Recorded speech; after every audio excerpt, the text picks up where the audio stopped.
Good afternoon. We are up here in Ione. This is one of the first times I've rode up here in a couple months. We have had a crazy schedule. I had some work down in California.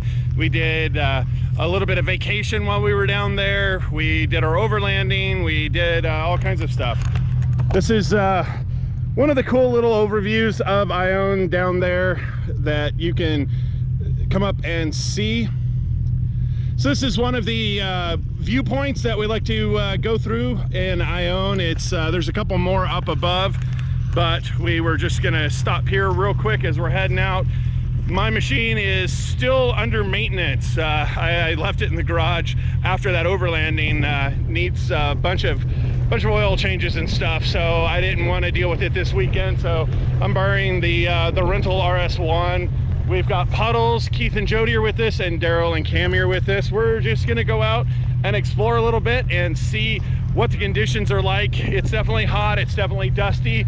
Right now it's actually a little overcast, which isn't bad. So we're gonna get on the trail and see what things are like.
Well, we did a quick stop here.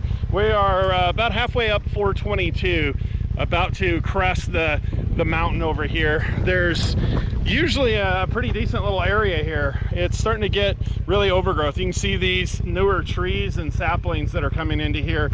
Like 3 or 4 years ago, this was just a clear field, and you can see it's definitely getting overrun, except for people have been camping here and keeping it a little more trimmed. I know we've been up here a bunch of times. There's a couple old cars, there's a couple old engines over here, a couple of old cars over there, but it's a pretty cool little area. Might be nice to camp in the spring or fall.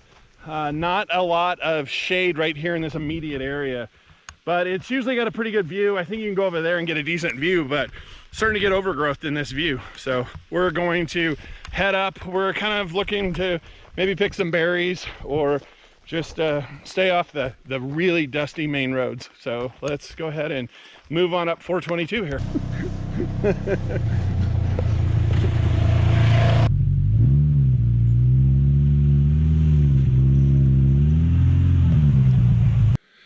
So it's kind of interesting. I think these are what's called thimbleberries, and you can see some of them are pink, some of them are white, and then some of them are red. So here's an example of some that are red that are on the same one. So we're right at the start of the season where you can start picking some of these berries. There's some good ones. Just check along the trail as you're going.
Well, we're at one of our favorite creek crossings, and in the fall or summer, it definitely is lacking in water. This one is probably 2 feet deep when you come across it in the spring, but all the spring runoff has run off, and so it's still got a lot of water, but it's certainly not that deep. I mean, it's maybe 6 inches in the deepest spot here, where it would be a couple feet.